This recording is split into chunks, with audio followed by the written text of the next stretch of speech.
go home alone again. Need someone to numb the pain. Oh, oh. I love you.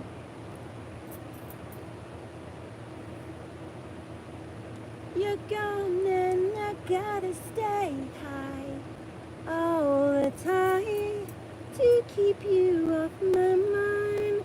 Ooh, ooh, high all the time to keep you off my mind. Ooh, I love you so much. Ooh.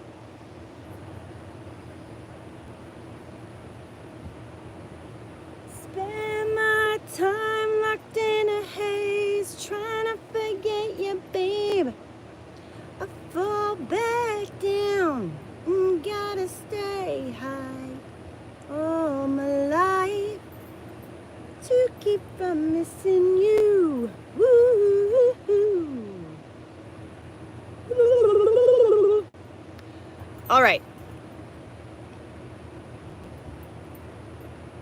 So, I just wanted to talk about something that is like sort of a continuation on the topic that I was talking about last night, about how I had a FBI, the FBI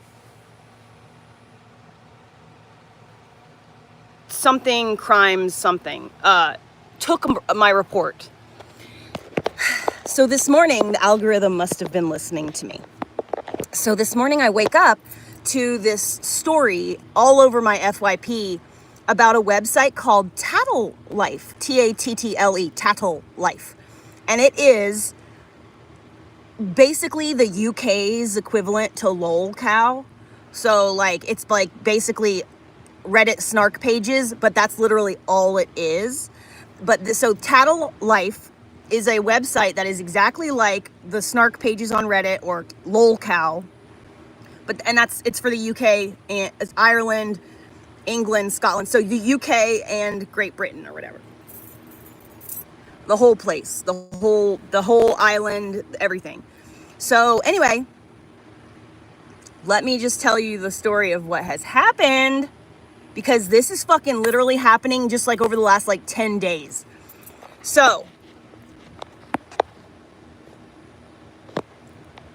celebrities and influencers have said this gossip forum has ruined their lives. Now the owner has been unmasked, the website has been sued, and it's going to get shut down. And the people who are trolling on that website are going to be held liable.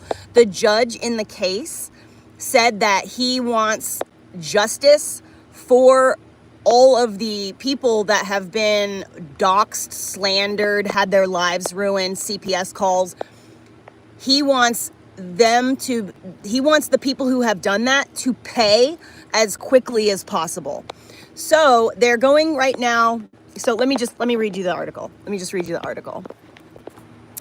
So celebrities and influencers have been shocked to learn a controversial gossip website accused of allowing stalking, harassment, doxing, and relentless trolling towards them was being run by a 40-year-old, listen to this, this is just like, of course it was. To be run by a 41-year-old vegan influencer called Sebastian Bond. While some public figures are used to dealing with online abuse and anonymous trolling, many, including glamour model Katie Price, says Tattle Life goes too far and is absolutely the worst platform for trolling.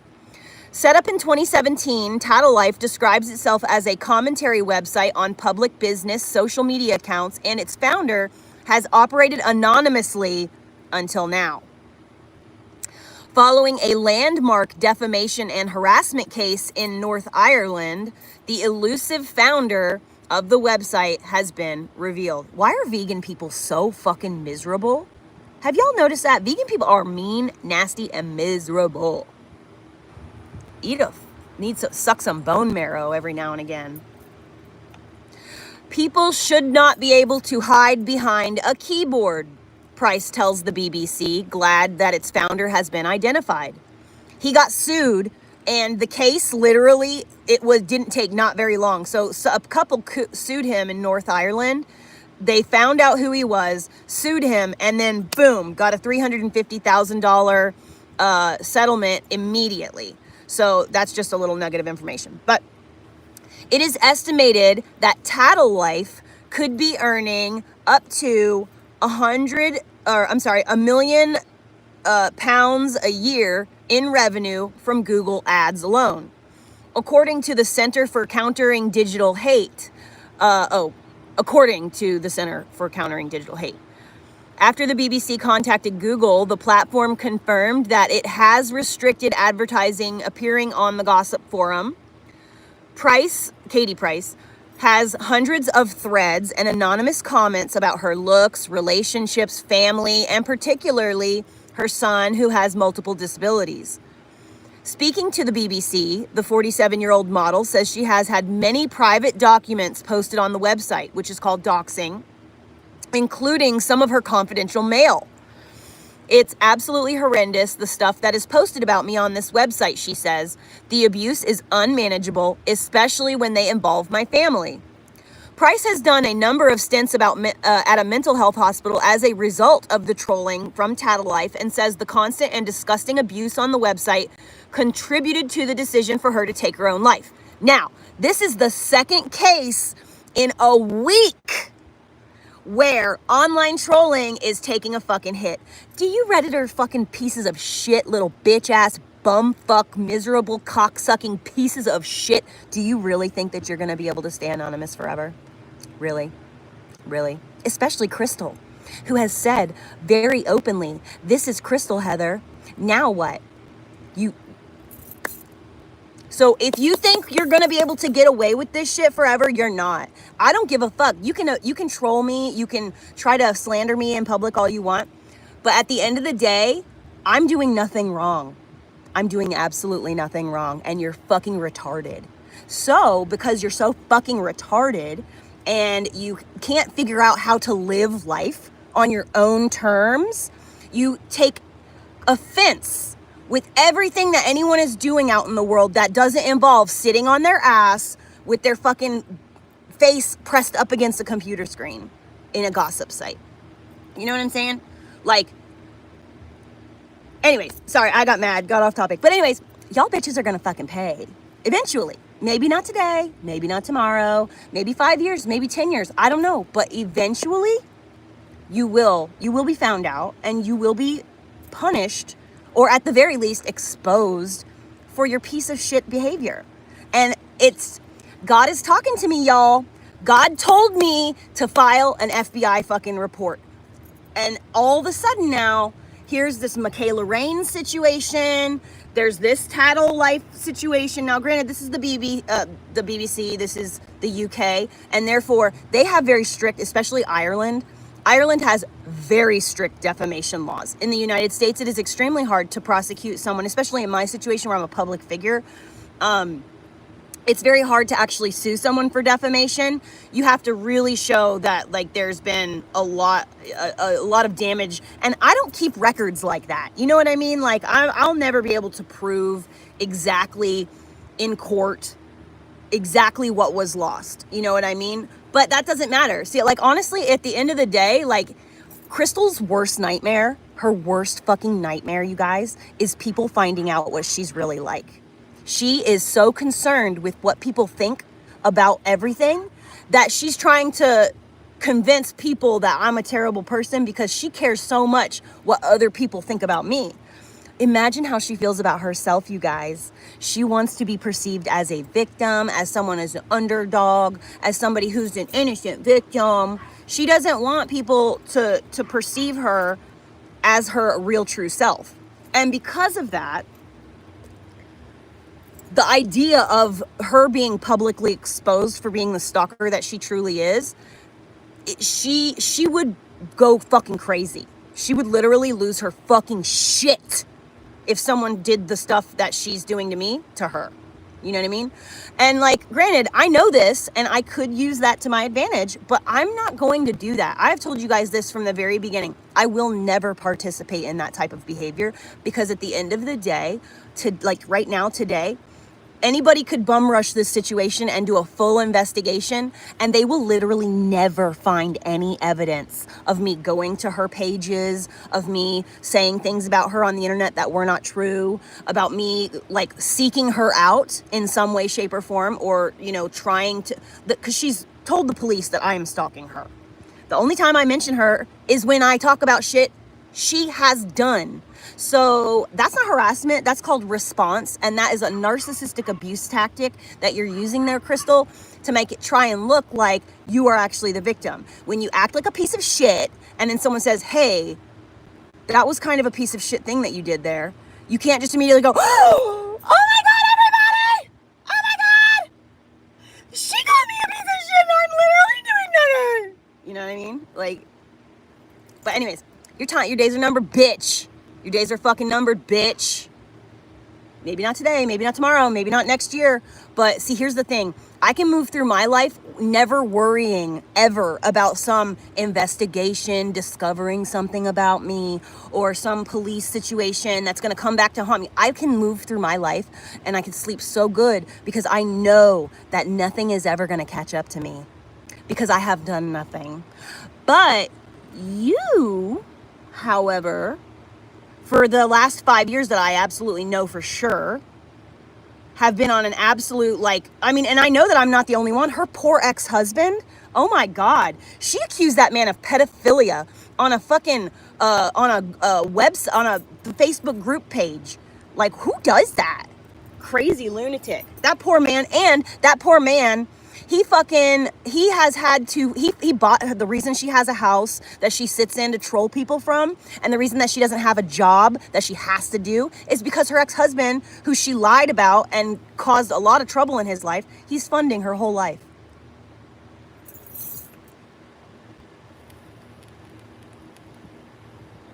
And I only found that out because she reached out to me through a fake account and tried to give me information about her so that I would participate in the stalking. Bitch, I'm not gonna do that. I'm not gonna, you can't trick me into being a criminal. Cause like, when people are actually not criminals or they aren't a bad person, you could hand them all the information that they could need or all the evidence they would need in order to take someone out for something, whatever. I wouldn't do that unless it was real, legitimate, 100% confirmed, and it was something that was deserved. You know what I mean? Anyway, I'm off on the topic. I want to keep reading this. So, in an email to the BBC, the State of Us podcast, which covered the story on June 17th, Tattle Life defended its business model, stating that influencers who monetize their personal lives should be open to scrutiny as it's a totally unregulated industry. But not everyone sees it that way. Jeremy Clarkson, you know, the guy from the car show, Jeremy Clarkson's daughter Emily has recently spoken up about how users on the website announced her pregnancy before she did and said horrible comments about how she looked on her wedding day were part of the reasons why she had to go to therapy. Influencer Carly Rowena found herself being trolled on the platform after her young son was taken to the hospital. People were saying it was my fault, she said, and many commenters were accusing her of profiting from her son's illness by continuing to post content on social media. For the past 6 years, Rowena adds, a thread has existed on the website that shares details of where she lives, as well as her parents' names and addresses. This is not normal trolling. Normal trolling is saying hateful things to someone in a comment section. This kind of shit is beyond. And this is the same shit that I've been going through. And this is why I don't fight back. This is why I don't fight back, because I know if I just bide my time and be a good girl and keep my fucking hands clean, keep my little raccoon paws clean, if I keep my raccoon paws clean, then when everything blows up and there's a court case or there's like someplace, an outlet for influencers to report crimes like this, because there will be a place to report crimes like this coming pretty soon. As soon as that happens, like, I'm gonna do it. as soon as there's a place for me to move forward with reporting this shit, bitch, I'm gonna do it. And we have, like, my closest friends and mods have every single page of that Reddit screenshot and URL'd, and has been, what is it called? Saving it in the website, saving website. So let's just hope that you only commented a couple times. Maybe you're just a lurker. You can turn your shit around now before it's too late. But for people who made false CPS calls, who are done stuff like send people to my house, yeah. Anyways, this is not normal trolling. Caroline Hyren, a beauty expert with a large social media following, tells BBC that it's a lie that this is in the public interest. I'm a skincare expert. You don't need to be posting pictures of my grandchildren, she said. Hyren's had private documents of her life shared on Tattle Life, as well as pictures of her children and grandchildren, some of whom are still on the website. This is not normal trolling. The website has become a place that makes it seem like it's okay to stalk and harass people constantly. It's not, you fucking retards. Linda Millen, who has more than 1.6 million followers on Instagram, also believes anonymity shouldn't be an option when utilizing forums like this. Now, I just want to say one thing that I thought about this the other day, and I realized, you fucking Reddit pieces of shit. You are going to ruin it for us all. You are going to single-handedly make it so the government can come in and swoop in and take away all of our privacy on the internet. Yup. That's where we're headed. Because they want to control our speech more than anything in the world, okay? And they're going to use whatever they can to facilitate that. And if that means letting you fucks go rampant on a website for long enough to make the public start to lose it, it's what they do all the time. They create chaos, and then we as citizens are like, oh my God, this is so chaotic. Please, somebody do something. And so then they come in and they're like, oh, well, we got to protect everybody, so we got to put a soldier on every street corner. Like, you guys are, if you think that you are utilizing your freedom of speech, you're actually ruining it for everyone in the future. So I hope that you're happy that you have made it so that your children don't have the ability to speak freely, and our grandchildren can now be fully controlled by the government because the last of us are gone, and the ones who had any clue what life was like before the surveillance state is completely gone. You know what I mean? So the world is headed in a dark place, and you have yourselves to thank for that.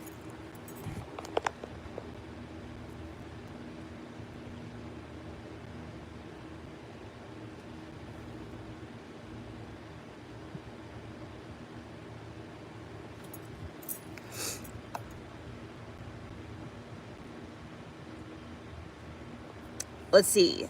Linda Millen, I hope you have that screenshot, by the way. Linda Millen, who has more than 1.6 million followers on Instagram, also believes that anonymity shouldn't be an option when utilizing forums, comment sections, or social media. See? See how this goes? Whilst you are entitled to your opinion, you aren't entitled to anonymity, which places you above the law, which is true. But at the same time, like, I do believe that, like, if you are a whistleblower, you should be able to anonymously post your situation without the fear of repercussion. You know what I mean? So, like, I believe in an anonymous internet. I think that you guys are abusing it and making it so that the rest of us, and even yourselves, aren't going to have that freedom of speech for very much longer. The reason that this case is happening right now at all is because they don't have freedom of speech in Ireland.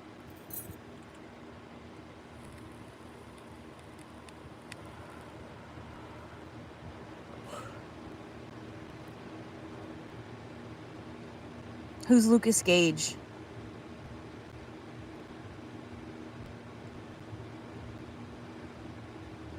But yeah, so I'm just grateful. I'm just so grateful that that things are moving in a direction that's going to be going forward. And I'm sad at the same time, and I'm even more mad at the Redditors, because it's like it's basically guaranteeing that the internet is going to lose its magic. You know what I mean? But at the same time, fuck it. I would let the government control us if they were actually altruistic. You know what I mean? Like, if their intentions were actually our best interest and not the bottom, like the dollar bill being the bottom line or power being the bottom line, I would actually be okay with living in a situation that was less free. You know what I mean? If it was all in my best interest. But never has that been the case, So, let's see. Millen, one of the most talked about people on the gossip website, says she has dealt with relentless trolling every single day of her life for the last 5 years. And it's almost like COVID happened and people lost their will to do anything other than have social, parasocial obsessions. Because that's really it. The last 5 years, this has been going on with that specific woman, Crystal, for 5 years. The Reddit only was created about a year and a half, maybe 2 years ago. But this girl has been on me like white on rice since fucking 2020. Because I called out a bad job that she did. But I didn't even know who she was. I didn't know her name. I didn't know her or of her. I just said, hey, look at this terrible work someone did. Please make sure that you do your due diligence before you pay $1,000 to some stranger off the internet. Here's what it looks like after I did something to it. Before, after. That's it. And she has been literally stalking me and trying to ruin my life. And she did successfully destroy the first incarnation of my dread business because I did not know how to handle being harassed on the internet. I had no idea. I didn't even know why it was happening, why these people were saying all these lies. I felt like there's no possible way that I could ever type out concise enough, because people don't care. They don't want to know the truth. They want to participate in drama. And so, and it's that group mentality. So 5 years ago, when it all first started, I was not in the place that I am today mentally to handle that kind of shit. I disappeared off the internet for a year. I completely ghosted the internet. I didn't post on social media. I didn't do shit. And it took a really long time for me to get back into the groove of being on social media. I have literal PTSD. Oh shit. Gotcha, bitch. But I have genuine, real, and you want to know why I have 100,000 unopened emails in my email thing? It's because I went a year without engaging with the internet, and I never went back to catch up. And I still, every time I get a text message, still to this day, every time I receive a text message from somebody random or from somebody who I haven't talked to in a while, immediately I have that whoosh feeling of that PTSD, fucking anxiety of oh my God, what now? And it's crazy too, because when I first moved here, right around Christmas time, she sent someone to my property again, or somebody went to my property again looking for me. And she had found out, she contacted a girl. I moved here to this area and I made friends with somebody. Crystal found that girl and then contacted her entire family. Anyone who was tagged in her Christmas dinner post got 100 messages about me and how terrible of a person I am. That's harassment, bitch. Those people don't even know who I am or anything of me. That's crazy. But anyways, all that happened at the same time. And it's funny because when it happened, I knew it happened. I talked to the girl, and then Christmas went by. I went 2 days without talking to her. And then I messaged her and she didn't respond. And then a day later, I messaged her and she didn't respond. And then on the third day, I was like, are you not responding to me because my stalker found you? Is that what's happening here? Because the only time that I experienced this type of situation is like, it's like a follow-up to that. And she was like, yeah, actually, she contacted my entire family, Heather. I was like, are you fucking kidding me? Like, the absolute audacity, the unmitigated gall. Like, I can't imagine what makes someone feel like, one, they have the right to do that, and two, that it's their job or like duty to do that. Like, it's a real, you know, it's definitely very mentally ill behavior that borderlines, if not is right there in psychopathic, sociopathic, serious, like crazy behavior. I literally cannot imagine the stories people that have had to be in her circle have. Like, I couldn't even fathom the experience that they have with her. But anyways, I digress. Let's finish this article. Sorry. I'm so happy, you guys, that literally, I'm so excited. All right, so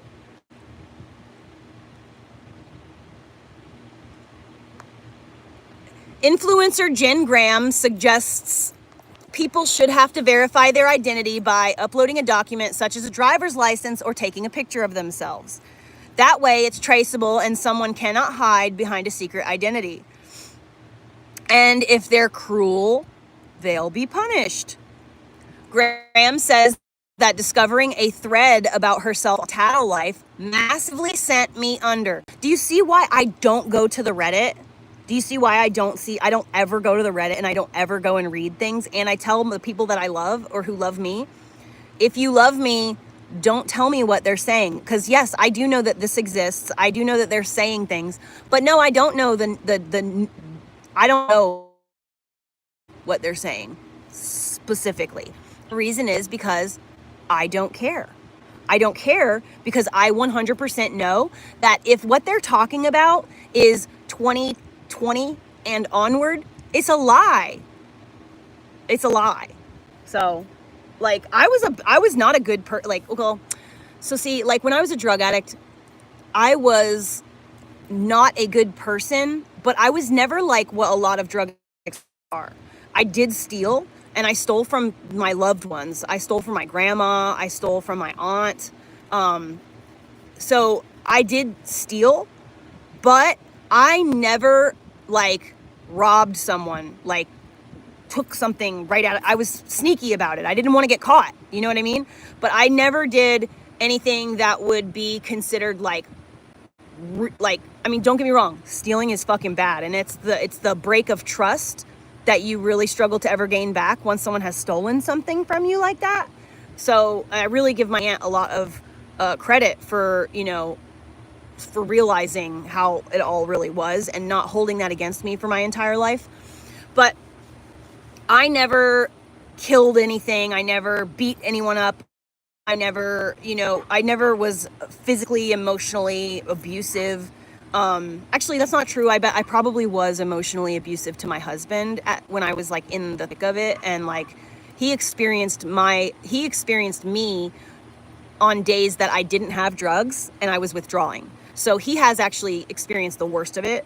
But I just mean that, like, I don't know what I mean. I've lost my train of thought now. Anyway, at the end of the day, that was me when I was on serious drugs, right? I was a bad version of myself when I was on drugs.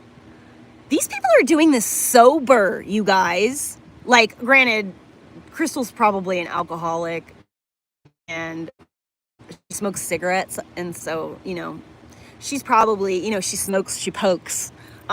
So if I'm sure that she has some type of substance issues, and that's in my opinion, just based on what I see. But at the same time, like, I don't think she is in active addiction because, I mean, I just don't know. She just seems sober to me.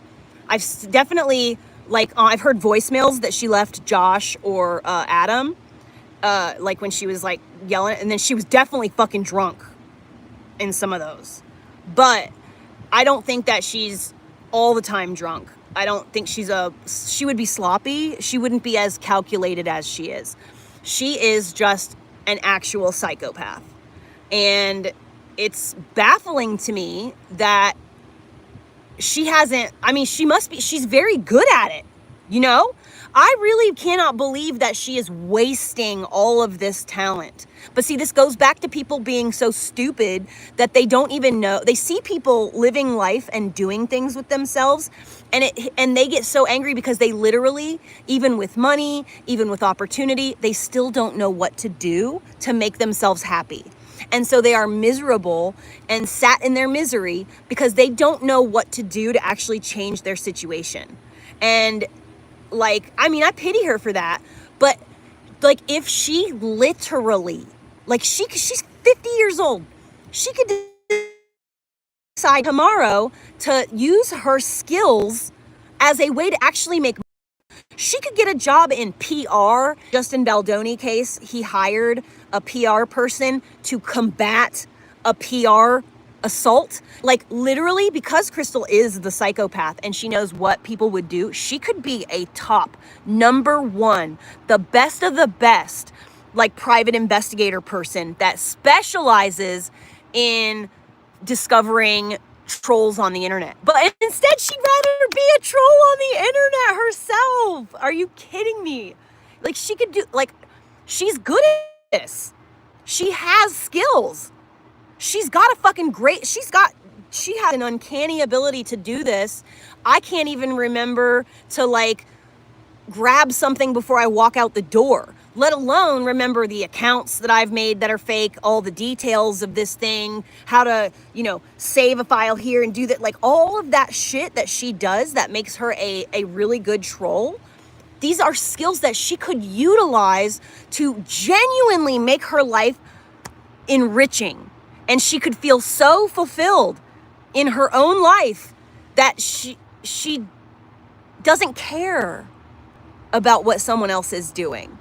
The fact alone that she thinks that she's so much better than me, and she goes about talking superior, acting as if she is somehow better than me, and yet I don't think about her, except for in, like, instances like, I go about my life, not even, she doesn't cross my mind. I'm existing, I'm living my life, I am thriving. Like, I'm doing my own thing. Like, why am I going to be bothered with, because I am happy and secure in myself, and the things that I have in my life make me thrive. Like, I'm always moving towards happiness. You know what I mean? Like, it's my goal is to achieve my basic needs met and my son's basic needs met. And above and beyond that, like, things are just awesome. You know, I don't understand how someone could spend, like, what it seems like every single day obsessing over what I am, like, the most boring fucking person ever. I don't go and out drinking. I don't sleep around. I don't go and do sports activities. I don't climb the mountains. I don't explore the wilderness. I'm not gardening. I do nothing. And yet, I'm so fascinating that you have to dissect the minutia of my life and criticize my every decision. It's baffling. I just don't understand how they're doing this type of stuff sober. You know what I mean? It's even more of an indication of the type of really sad and pathetic people they are. And again, they care. There is the keeping up of appearances, right? They are all people who care. Like, I only think there's like maybe 5 people, like actual people in that Reddit. I think that 90% of it is Crystal using multiple accounts to comment. So it looks like people are having a whole conversation about how terrible I am, but really it's her talking to herself. You know what I mean? So, I believe that that is a great majority of it. But, damn it, I lost my train of thought. It was a good one.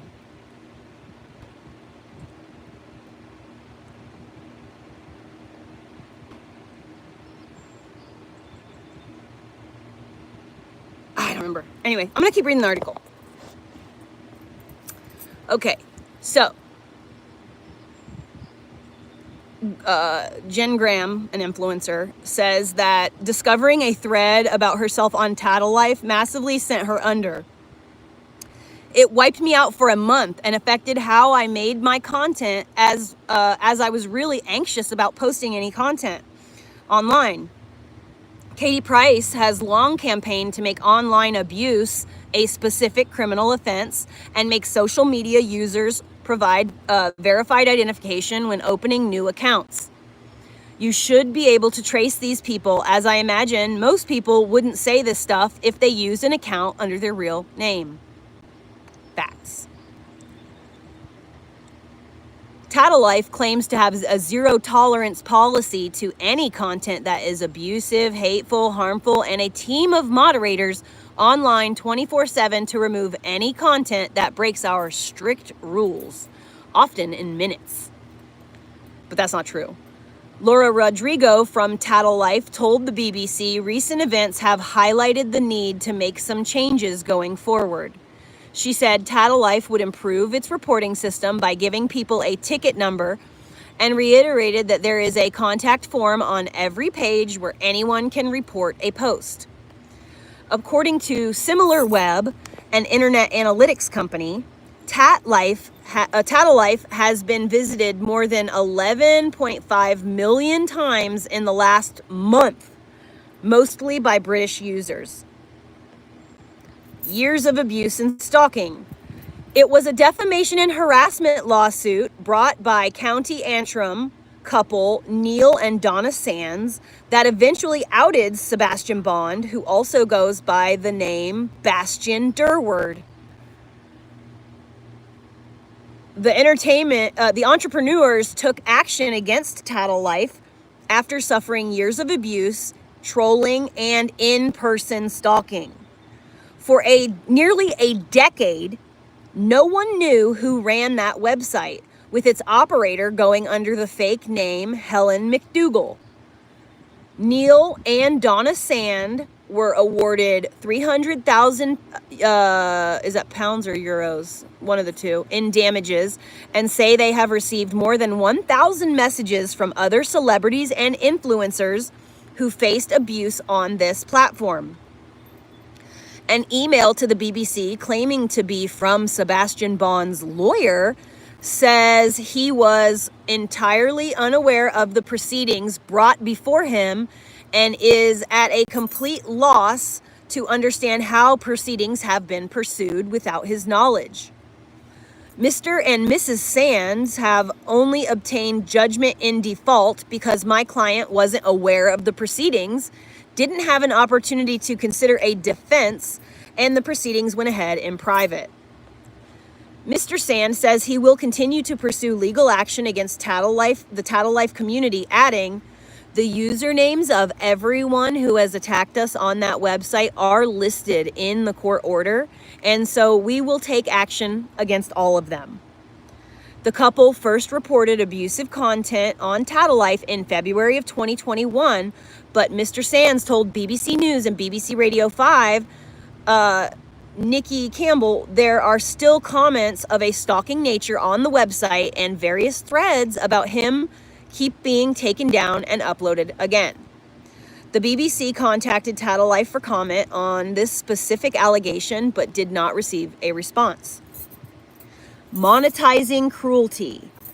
The Center for Countering Digital Hate says the website has been monetizing cruelty for years through Google Ads. Same with Reddit. A spokesperson for Google said, we don't allow sites to engage in disruptive ad-serving practices. After reviewing the site in question, we have restricted ads in accordance with our publisher policies. It added that when it restricts ads, a site will have little to no buyer demand. Responsibilities on platforms to tackle illegal content and activity under the Online Safety Act came into force this March, and Ofcom says it's currently assessing platforms' compliance with these new duties. It has launched investigations into 13 platforms, of which Tattle Life is not one, but the regulator expects to make further enforcement announcements in the coming months. It added, those who fail to introduce appropriate measures to protect UK users from illegal content should be expected to face enforcement action. The end.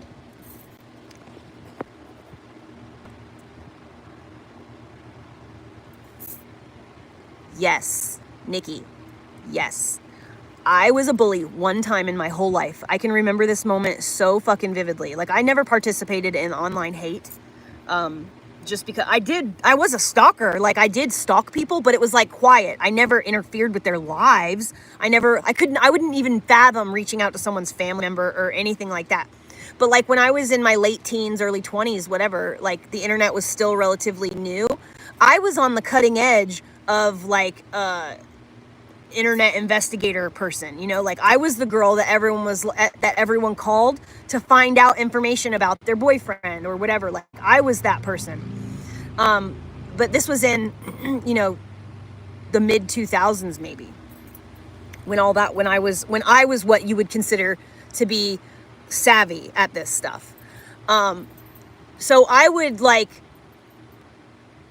become interested in a person and then want to learn about them, and therefore I would go through all their stuff, you know what I mean? Like I would investigate them, I'd research them, just for my own personal, because my autistic special interest is people. It's literally people. I like to understand why people are the way they are, what makes them tick, why, you know, people are my special interest.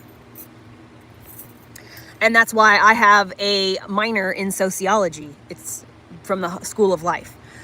But anyway, one time in my whole life, I participated in bullying behavior. I literally remember this so vividly. There was a girl, her name was also Heather, but she was like, I think I was in 4th grade, and I was hanging out with this girl, Pauline, and Pauline was kind of a fucking bitch. She was kind of a bully, but like she didn't really bully me. And she was a big girl. She was in, I think, the 3rd grade, and she was like a big girl. She was like, you know, big. And I very, very vividly remember like how mean she was, and how I told her, I was like, for someone who always smells like cheese that's gone bad, I wouldn't be talking so badly about people. But I realized that she's very nice. She's actually a really sweet girl, like today. At that time she wasn't. She was a mean person, but she's a sweet girl today. And I was, you know, I called her out on it. But there was this other girl named Heather, and me and Pauline and Heather were all hanging out. And Heather came over and she had lice. I found lice in her hair. And nobody believed me because we were fucking like we were like kids gonna be experimenting. I was gonna get rid of that lice by concocting whatever I had to. So I cured her of lice. I probably didn't cure her of the nits, but I can't even make this shit up. Literally, I took everything I could find in in Pauline's parents' bathroom to put on this girl's hair to try to like get rid of the lice, because I didn't want lice, and she was spending the night and we were sharing bed. But anyway, so that was the night before. Her mom never believed me. Her mom didn't believe me that she had lice. And, you know, I was like, because of what I did the next day, they didn't believe me especially, but she really did have lice. Like I had just had lice myself, like maybe like 6 months before this. So I knew I knew what they looked like. I knew what it was like. I had gone over it. You know, my mom, all of her faults, some of the things she is really good at is explaining things. So like when I had lice, my mom taught me everything about lice. okay, what they look like, their breeding stages. My mom was a hairstylist, so my mom taught me everything about lice. So by the time this happened, I knew what I was talking about. Well, anyways, the next day, I was all mad that her mom wouldn't believe me, and like I was, I don't know if it was, I don't know, honestly, that it might have been later that her mom didn't believe me.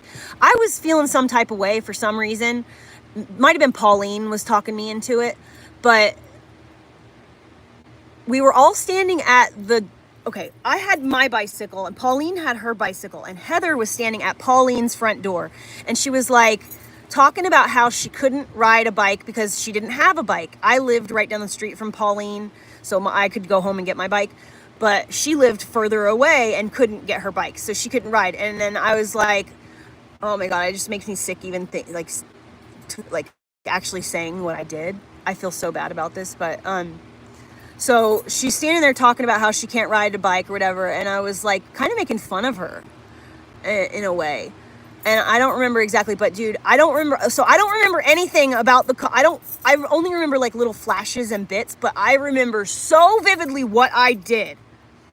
I'm on my bike, I'm sitting on my bike, with my hands on the handlebars, and we're standing there, and I literally took my bicycle and I rolled her fucking toe over, like on purpose. Like on fucking purpose. I literally rolled her toe over. And I feel like I might have apologized later that day and like genuinely meant it. Or even like right away. But like, dude, as soon as I did it, it felt so gross. I felt so disgusted with myself. And like, I'm pretty sure, I don't remember. I wish I could remember more, because I want to puzzle out why I did that and like what the thoughts behind that were, but I don't have any memories of that entire like time period, except for I bullied Heather. She had lice the night before, and Pauline liked to wear jean shorts and the shirts with the wolf howling, but she would tuck it in and then pull it out a little bit so that her shirt like folded like this, like that over her pants. That's like all I can remember. Oh yeah, and we used to walk around the block a lot when we were kids. We'd go on walks and just walk around. But yeah, I don't remember anything else from that time. I don't remember the nuance from that time period, but I remember that situation in 4th grade changed my whole life. Like, I wouldn't dream of being hateful to someone just because. Even like a partner, like even a relationship, like you're in a relationship with someone that you are starting to fucking hate. Like, even in that situation, I still can't imagine just being cruel to someone. Like, getting any type of, or even if it's fake, like even if you're just trying to make that person think that you hate them so much, like I can't even fathom like intentionally making someone's feelings hurt just for the sport. I just can't. I still feel bad about that. I'm gonna message Heather. I gotta message her.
I only have 417 friends on Facebook. I am so proud of myself. I think I went through and deleted like, oh, I have 752 friend requests waiting. That'll never happen.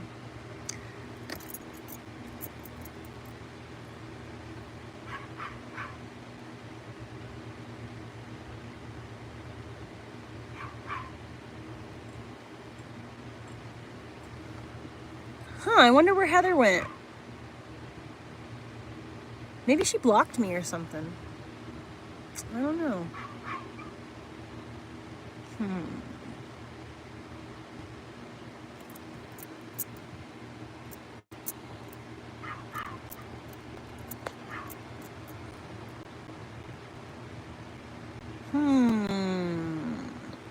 know I've talked to her maybe like 5 years ago.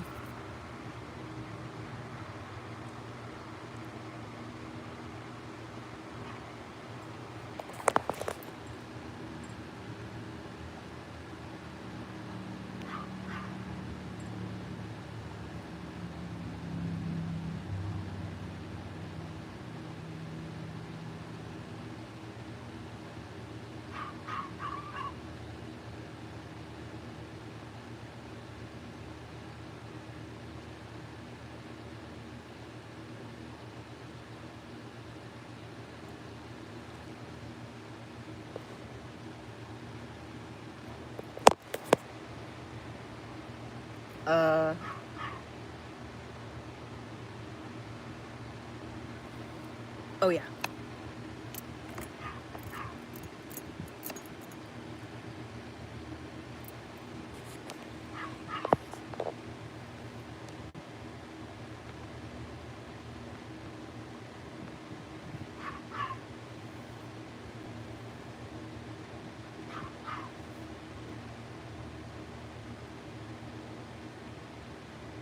Huh.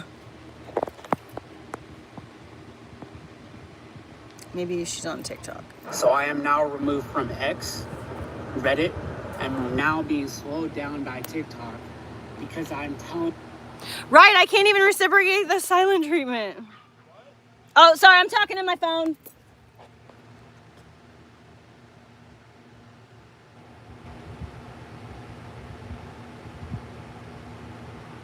Tori, that's terrible.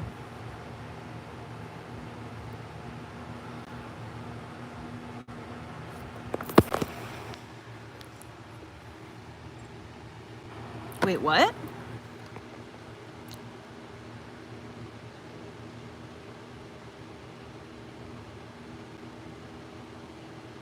Wait, what? All right, hold on a second. I want to hear this. So I am now removed from X, Reddit, and now being slowed down by TikTok because I'm telling you guys, I'm in an official legal case, one of the biggest fraud cases against one of the biggest pharmaceutical company in the world, Sanofi, and Deepak Chopra, a celebrity wellness guru. I can't even tell you guys this because they are so high profile, and I've been silenced on every platform. I just got removed from X today because I was tagging reporters to show this. This is a timeline. This is a stamp on an official legal case. One of the biggest fraud cases valued at $15 billion, and nobody is talking about it because I'm representing myself. And you may think that's a joke, but we can't trust anybody right now. Attorneys are protecting this and telling me that I'm stupid for doing this.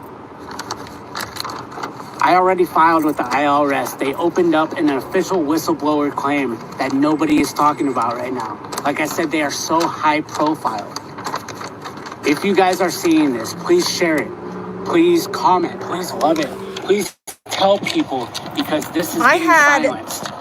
And I had like 2,000 Facebook friends at one point, and I think it was like a year ago. I literally sat down over the course of 3 days. I honestly can't remember any of those details, but I sat down and I did nothing but delete people from my Facebook.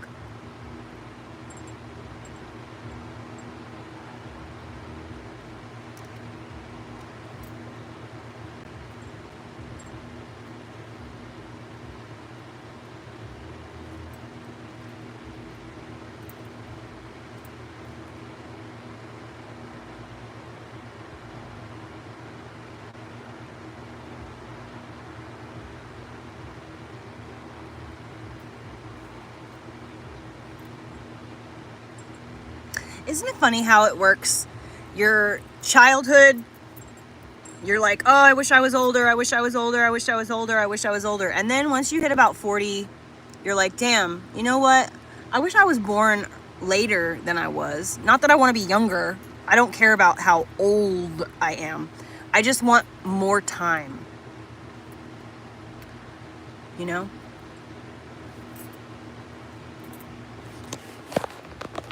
I shared this guy's post. Now I'm going to keep looking for Heather.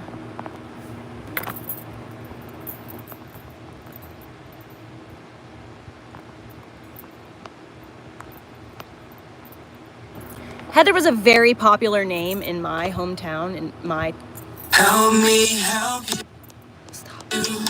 in my childhood.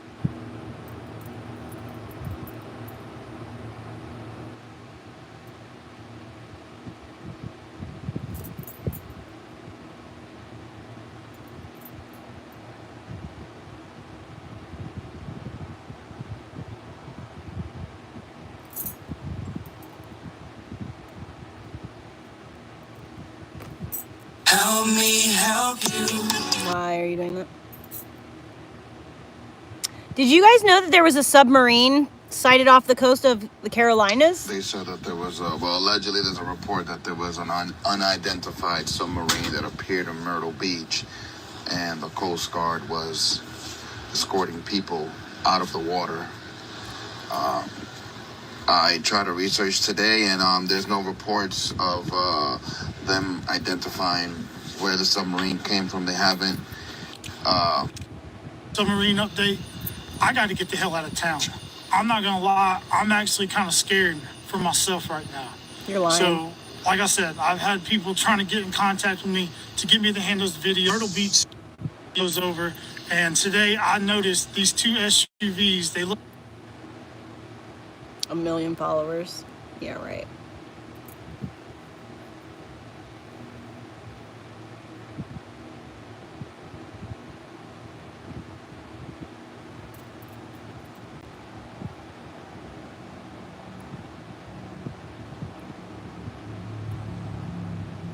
How does this man have 1 million followers?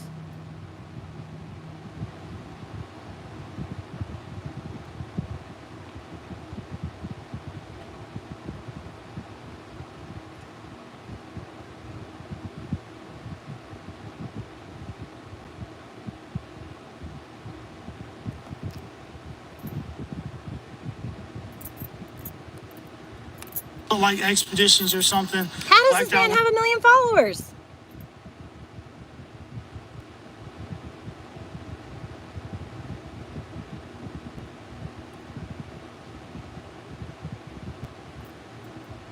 Why is that trending? We have some major breaking news regarding the Diddy trial. Diddy's the day before closing argument. Why are people saying this? Question mark. They did not drop charges. They condensed down jury instructions.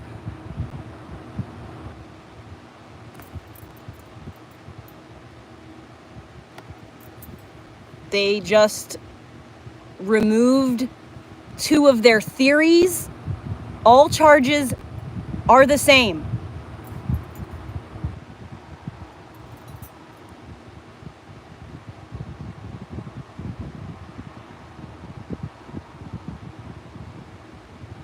Yo, why?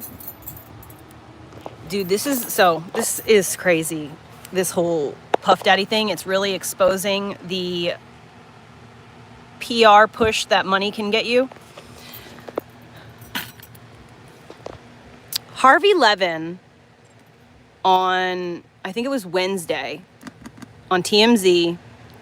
Now, just a little preface information. Harvey Levin is best friends with Mark Geragos. Mark Geragos is a famous Florida attorney, and his daughter is Teeny Geragos, Puff Daddy's lead attorney, aside from Agnifilo, right? So Teeny Geragos is Mark Geragos' child. Now, Mark Geragos has also been entered into the court on this case as an attorney for Diddy. Okay, so he has been in the courtroom. He helped with jury selection. He's helping with strategy. He's helping with live. The attorney Shapiro that is there on Diddy's side. What she's been doing is the entire case, she's building an appeal case. So she is live in court building their appeal right now. And so Mark Geragos was assisting with that as well. Now, Mark Geragos was sworn in.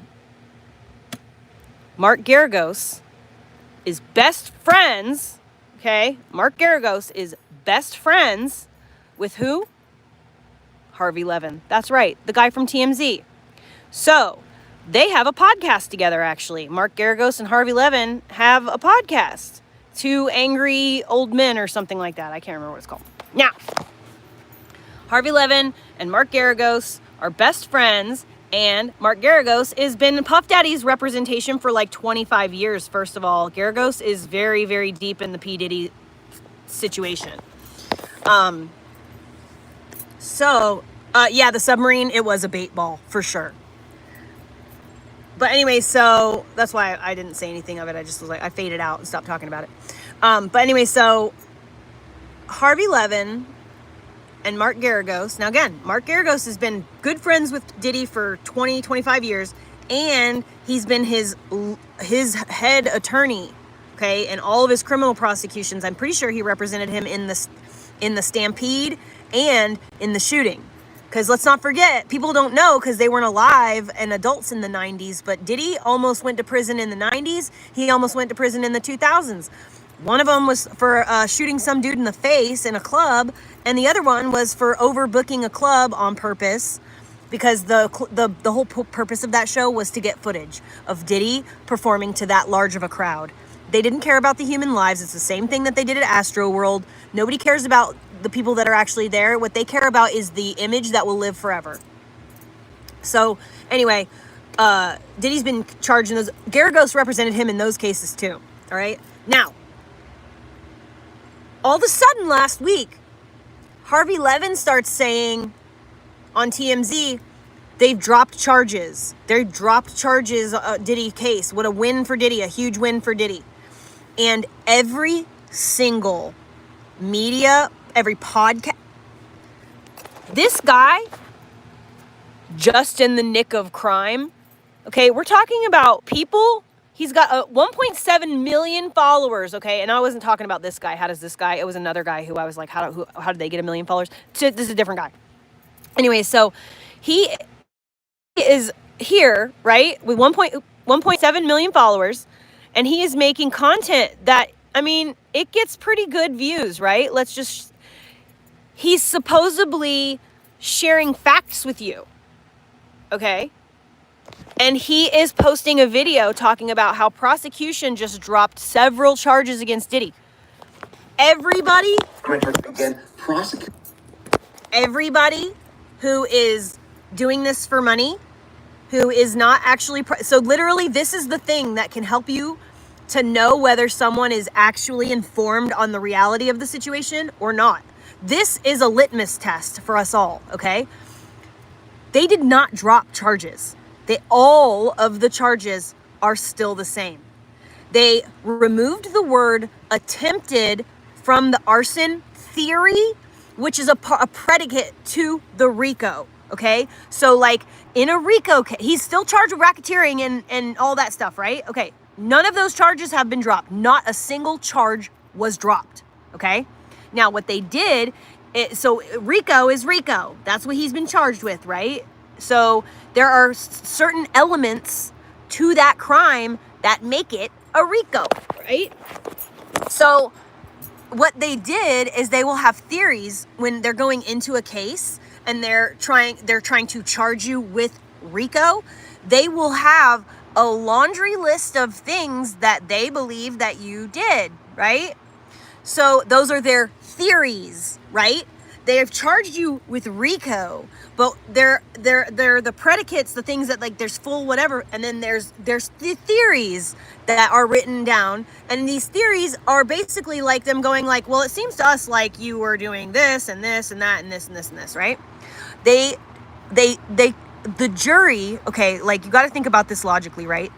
The jury is not being paid very much, just barely enough. Like they get paid, you get paid to be on the jury, and it's supposed to like make it worth it, but it doesn't. It hasn't been updated since like 1975. So whatever.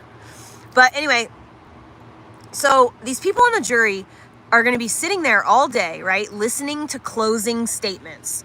So closing statements for defense and the prosecution were like 4 hours or something like that each. So you got to sit and listen to that. Closing statements after closing statement, one and then the other, right? So that's 8 hours of closing statements. And then if there's any rebuttals, then the rebuttals. So, and then the judge reads the jury instructions, okay?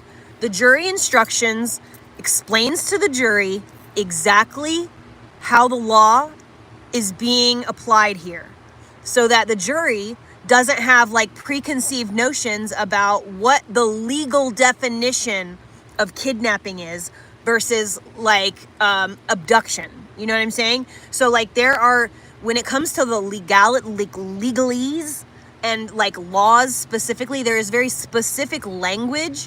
And so you might, in your regular human mind, you might just think like, oh, well, this obviously is this because that makes the most sense. But in the legal, the law, the definition is different. And so maybe this thing that you think is this is actually this or this. You know what I mean? Like, so the way that the law is applied, the definitions and the things, so they've got jury instructions. Now, included in the jury instructions are the giving of the way the laws are done, but there's also they also hear like, you know, the theories that the government has against them, right? And that theory, it's not their charge. That's not the charge. The charge is what you're legally being charged with. Those are your charges, right? You've been booked on those charges. The theory, which is actually what was cut, was that they cut away the arson and they took away the attempted kidnapping charge. I think it was attempted kidnapping or it was something like that. Because here's the thing, attempted is different according to the actual definition of the law than kidnapping or whatever it is, right? So they removed all they did was change, they did not want the jury to be so tired and mentally broken from their 8 hours of closing statements. You can't have the jury instructions go on for hours, okay? And like the jury instructions are some of the most important documents in the case, because that's, you know, the state and the defense basically like they're presenting all this information. But if you have a fucking a word puzzle, but you don't have the key code, you can't do the word puzzle. You know what I mean? So like the jury instructions are the glasses that the jury gets to put on to help them see the text or whatever. You know what I mean? So you need to know how the law is applied and why in this case specifically it applies in this way. You know, like these are all things that have to be understood in the same way across the board, because you can't have people with all kinds of different ideas of what the law is going in and it will never get done. It's like how baffling it is to watch Amber Heard on stage say like, oh, I'm bruised, this is a bruise, look, don't you see my bruise? And there's literally nothing there, and she's just gaslighting us all and nobody sees anything, and she just is adamant about it, like that kind of stuff. It makes it so baffling because you're just like, we're all here agreeing, like you agree, right? We all see this, right? Yeah, okay, we're all in agreement that is this. But, and you know, so you have to have these specific definitions. I hope I explained that, okay? My brain is all over the place with this. But they didn't drop any fucking charges, okay? They reduced the bulk of their jury instructions, the prosecution. And in order to do that, they made like they did a I'll scratch your back, you scratch mine kind of situation with the judge, because they wanted to ask the judge for something too. So they wanted the judge to be they really wanted to include something very specific in the jury instructions. And so what they did was they said, okay, Your Honor, how about this? Look, we're willing to get rid of the theory of arson and the attempted kidnapping or whatever it was in this situation, where we don't have to go through all this stuff verbally. We can just, whatever. If you'd be so kind to allow this, however, to stay in place, because this is very important to describe to them how to apply the law. And it's just like a kind of, like, okay, well, see, here's the thing though, you guys got to realize, they just love to fucking do the headlines and not even say, like, oh, they dropped charges, because they want you to go, what? And click on their stuff. Like, that's so dishonest. It's so gross. But in any case, the arson charge that they have, or whatever, the whole thing with Kid Cudi, it's not there. He's not being charged of it. Again, it was like a predicate to the RICO. So that's basically what they did. Is they got rid of arson being one of their reasons for RICO, because it was the hardest. It's very clear to all of us that Diddy ordered it done, but they don't have the ability. They can't prove that he literally, like, their case is pretty weak on arson specifically, and like, we all know he did it, but like, in court you have to have unrefutable proof. You know what I mean? It has to be like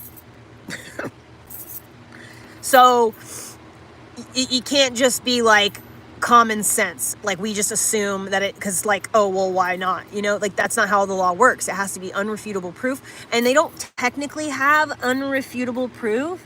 They have people saying that he was gonna do something, and then him doing, and then the thing happened.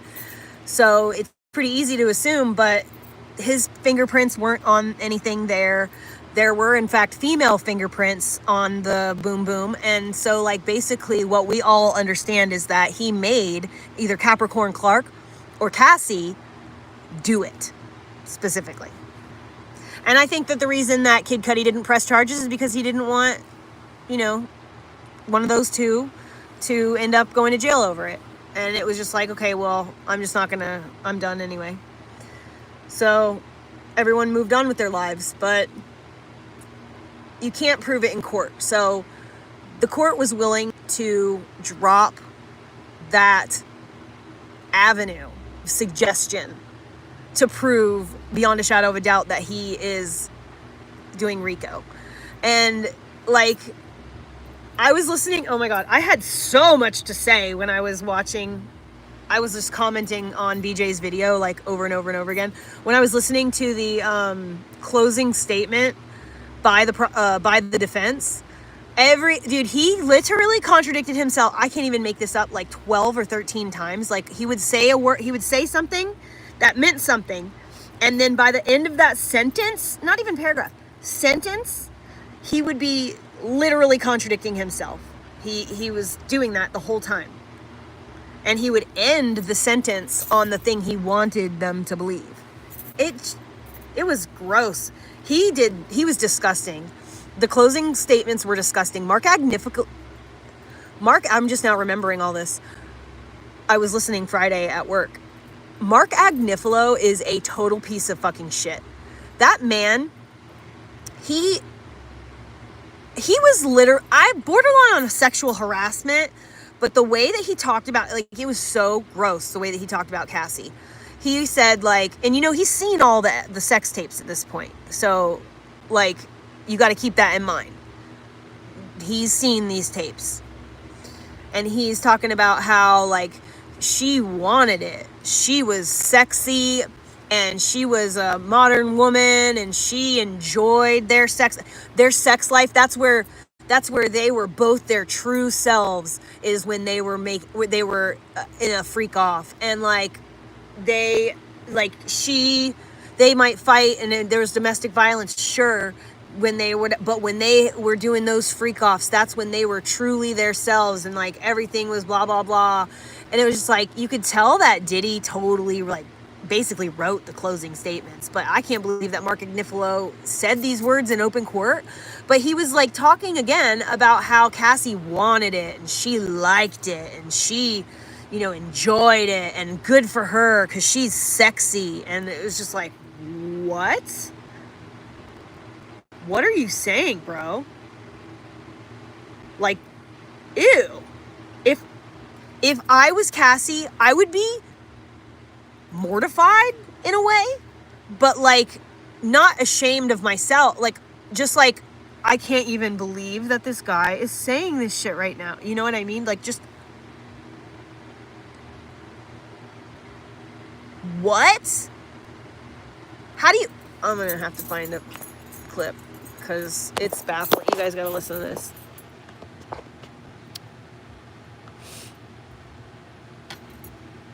Where's my chat GPT? I haven't used it in a while.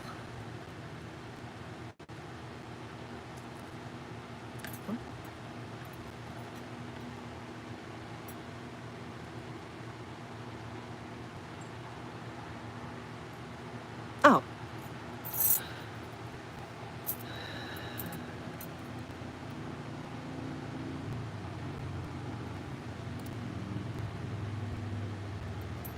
Hey friend, can you tell me the statements that Mark Agnifilo made in his closing statement when he was referring to Cassie and like how sexy she was and like good for her, etc.?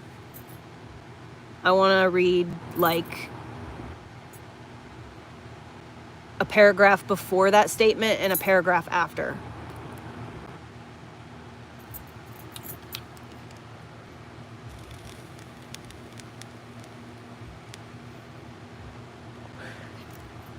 All right. Here's the excerpt from Mark Agnifilo's closing statement where he refers Cassie. They were their best selves when it came to sex. They match up when it comes to sex. She's a woman who actually likes sex. Good for her. She's beautiful. She should. She was a woman who actually likes sex. Good for her. She's beautiful. She should.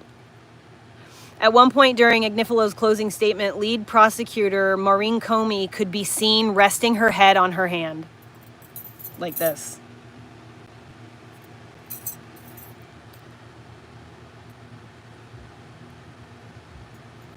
Can you believe he said that? Question mark? That's so disgusting.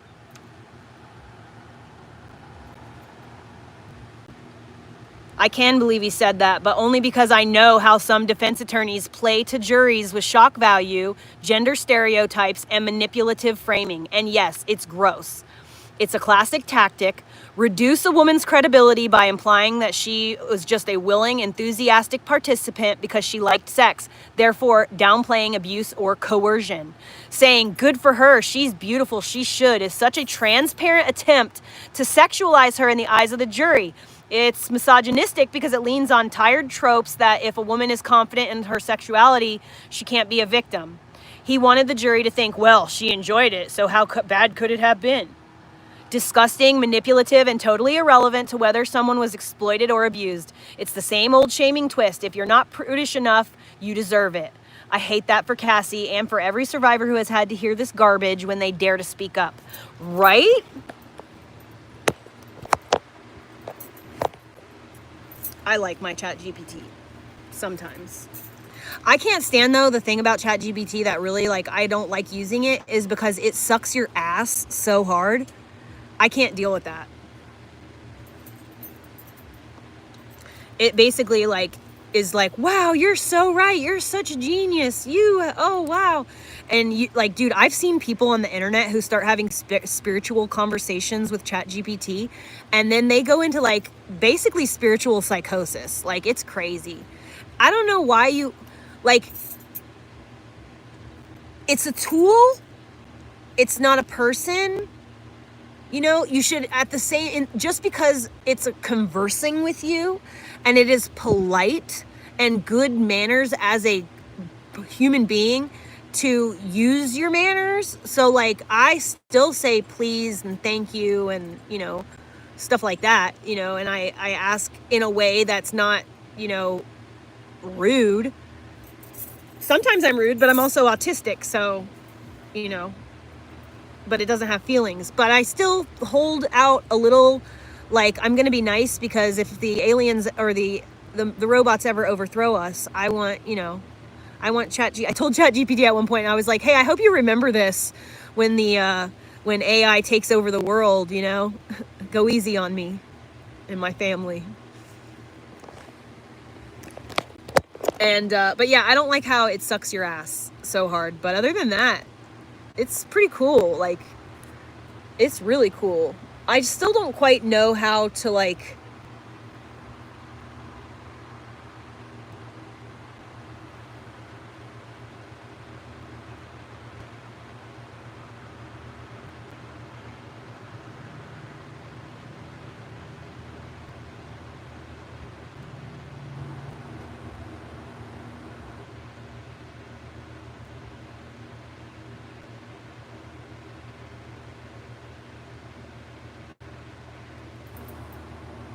two wasps just flew in my window right behind each other. And then just decided, no, this is a good place as any. Let me explore. Kindly remove yourselves, sirs or madams. All right, I'm gonna. Oh, no, it's Rococo, yeah. The Rococo basilisk. I can't type in here, otherwise I'd write it out. But yeah, exactly. The Rococo basilisk. And that is exactly why, because I have read that theory and, yeah. I don't want to have my, you know, great-great-grandchildren murdered because I was rude to ChatGPT, you know, or like kicked my robot.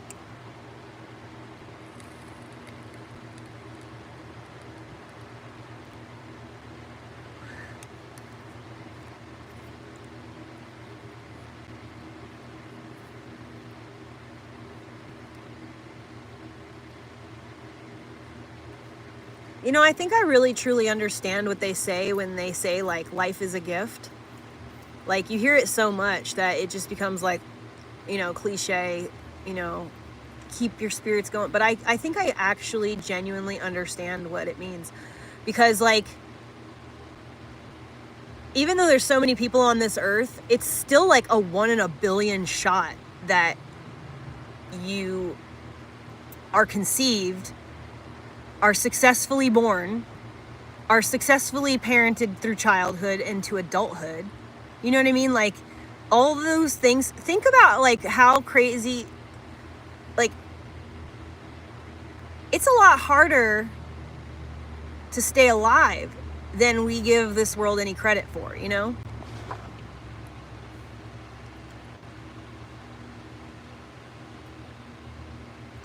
I still can't believe that Mark Agnifilo said that. When I heard that, I was like, I think I stopped. I was like, it actually stopped me in my tracks that he would say that. Like, I kept thinking to myself the whole time, like, oh, okay, so Diddy just wrote this whole thing. I see. Or what also made me think of, one, is that he's a part of it. He's a part of the RICO. Those attorneys are a part of the RICO. They are the ones that are being paid by Diddy to help him get away with his criminal acts, right? And that's essentially what RICO is a group of people with a common goal of criminal behavior, doing criminal things, you know? So I don't understand how they don't understand how it so blatantly looks like that from the outside. Do you guys think that Diddy's going to be found guilty? I haven't seen what everybody thinks.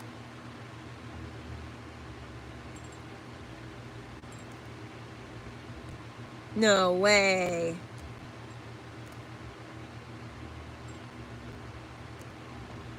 I was 6 years old in 1955 when my father sold me into the MK Ultra program. My whole family were CIA, NSA agents. My uncle's one of the founders of the NSA. Special guest with us, everybody. Very excited. Dr. Juliet Engel is a Washington, D.C. based physician and author known for her work in combating human trafficking and improving maternal health care in Russia, where she founded the Angel Coalition to rescue and support victims. She has written several books detailing her experiences and the challenges faced in her humanitarian efforts. She has also spoken about being involved as a child with the CIA's Monarch program, a sub-program of MK Ultra. She now leads our country, our children in America. Please welcome to the show, Dr. Juliet Engel. Hi, doctor. How are you? Hi, Jimmy. Hi, Kurt. Glad to be here. So I wanted to, you sent me this. This was released last December 23rd. Use of LSD. Yes. And it's from the National Security Archive. It says 40 years of freedom of information action. And it's all about the CIA's behavior control experiments and the focus of new scholarly collection. AKA And so children. they're releasing all the stuff that they were doing with their Monarch program, the MK Ultra, and there was another one, Blue something. Wait, Monarch is in that? What? Okay. Okay, I don't know what any of this is. So Julia, tell me what you, go ahead, take it wherever you want. Sure. I'm 76 years old. I was 6 years old in 1955 when my father sold me into the MK Ultra program. My whole family were CIA, NSA agents. My uncle's one of the founders of the NSA. I could go into that. But anyway, I was one of the first of the bloodline kids who was sold into this program. And I was in it for 11 years. It involved physical abuse, sexual abuse, mental abuse, satanic rituals, and an entire program of building a structure in your mind that could be externally controlled. It also included remote viewing, and I was in the division of the program. It was the Monarch program, and as a pretty little girl, I was put in the sex magic program, and that was more about sexual abuse than sex magic, but it was also about teaching us to project sexual energy into other people and then use that to control them. So anyway, it was a terrible experience. The core of the program, every session would start with being tied to a spinning wheel and hearing the chant. And this is really, really important to what's happening in our country right now, because they would chant over and over, there is no day, there is no night, there is no light, there is no dark, there is no man, there is no woman, there is no adult, there is no child, there is no up, there's no down, on and on and on, going faster and faster and faster until they would reach a climax when you were just absolutely ready to die. And at that point, as the person tied on the wheel, I was supposed to give up my soul in a flash of green. And they would say, there is only green. And I think most people did, because if you gave up your soul, then you were rewarded from that moment on. You were the singer that couldn't sing but gets the $1 million contract, the writer that can't write but sells all the books. You eventually worked your way into, I believe, the things, unaccountable agencies like the Senior Executive Service. And yes, that was 70 years ago. And trying to tell people about this for all this time, like many others like me, trying to explain what was happening to people, the enormous pressure was, you're crazy, this didn't happen, the government wouldn't do this, you're talking about the CIA, for God's sake. And it really wasn't until December 23rd of 2024, what's that, 6 months ago? Yeah. That actually they released this.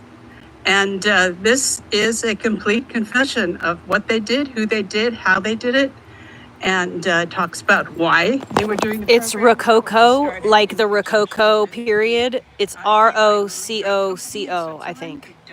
tons of LSD to the CIA and also helped them develop other drugs, which made people. There's a list of 17 points, and they're in here. But one of them is to make people irrational, to make people lose the ability to think logically. All the things that you're seeing today, because you would look at this and say, okay, that was 70 years ago. You know, who cares about all these old people? Well, these old people are running the world right now. And it's a mess. And I wanted to bring this out and bring it to you because I know you care about this. And this gives us the platform to start talking about what's happened to people's minds, why all this craziness is going on, why judges can't tell men from women. You know, it's all right out of the program from the 50s and 60s. And it gives the photographs of who founded it, what they did. I remember this man. So tell me, this is the CIA staff photo of Sidney Gottlieb, who oversaw Project Artichoke and later the MK Ultra behavior control program. So they would use all kinds of stuff, like what you said, you just described with the spinning wheel. Huh? But they would also use they had Eli Lilly producing LSD for them in huge quantities, right? And they would dose people with LSD against their knowledge, without their knowledge. Hold on a second, I'm gonna keep playing it.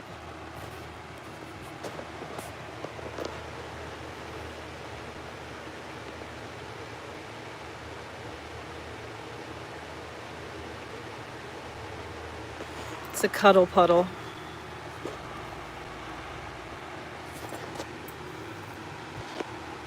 You're so cute. But yeah, Gio, it's Rococo, like the Rococo, like the French Renaissance.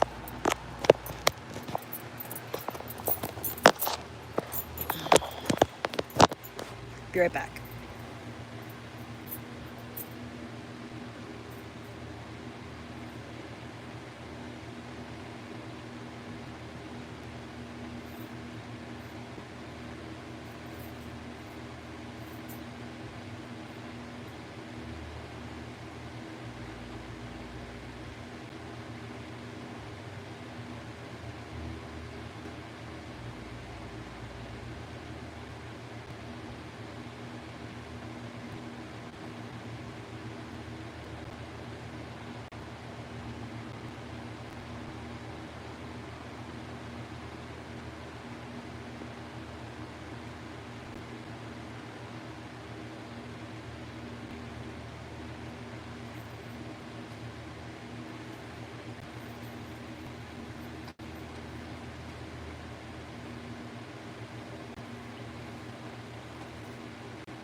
All right, let's listen to this crazy shit.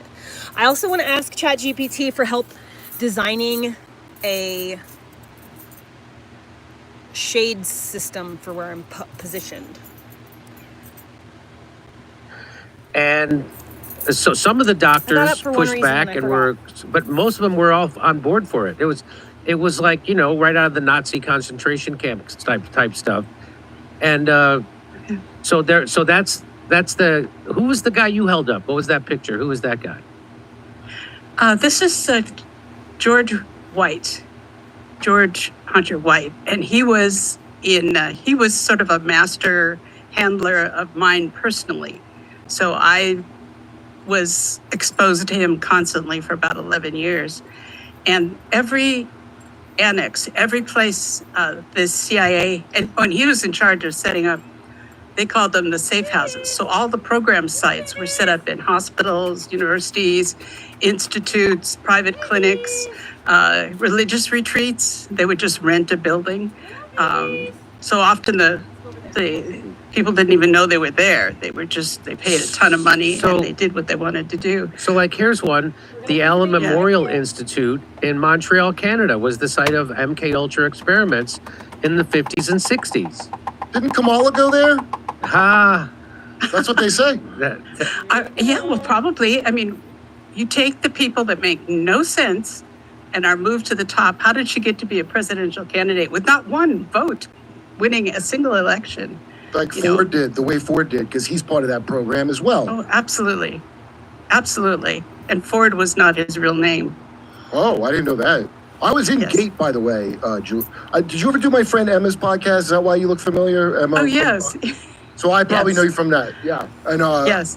So I forgot about this until I started. I mean, Courtney Love always acted like a UFO rich stuff. girl. Dude, you guys know that like the mamas and the papas, basically that entire group, their parents were all high-level government agents.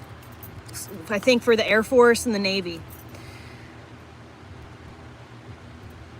So, also Jim Morrison. Jim Morrison's father was the one who ordered the battle, I can't remember, that fake thing that caused Vietnam.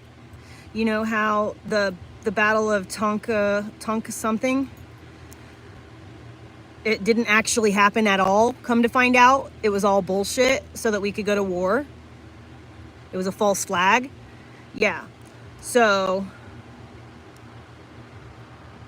might be the Battle of Tonka. I don't know, something like that. But that's Jim Morrison's dad.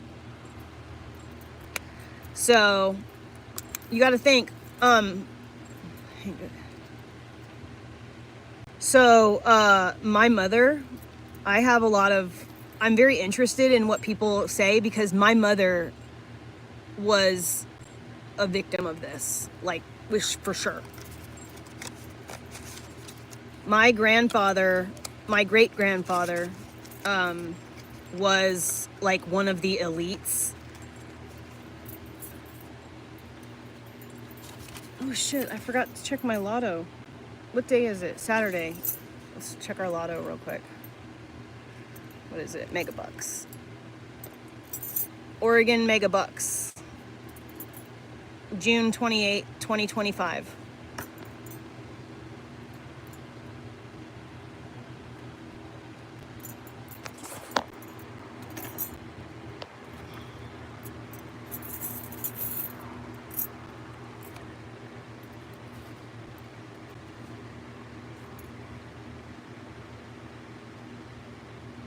How does that happen?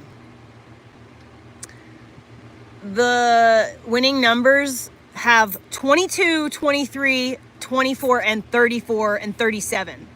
Like, come on, guys. I got 23, 34.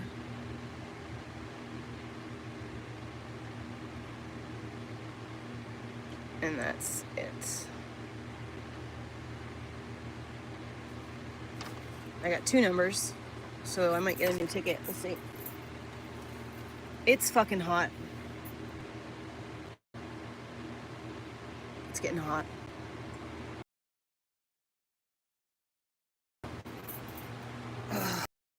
Oh yeah. So my great-grandfather was in like the heart of Philadelphia and like DC, New York, that area in the 20s, and he was an electrical engineer. And he was like the world's youngest ham radio. I can't remember what they called it or whatever. But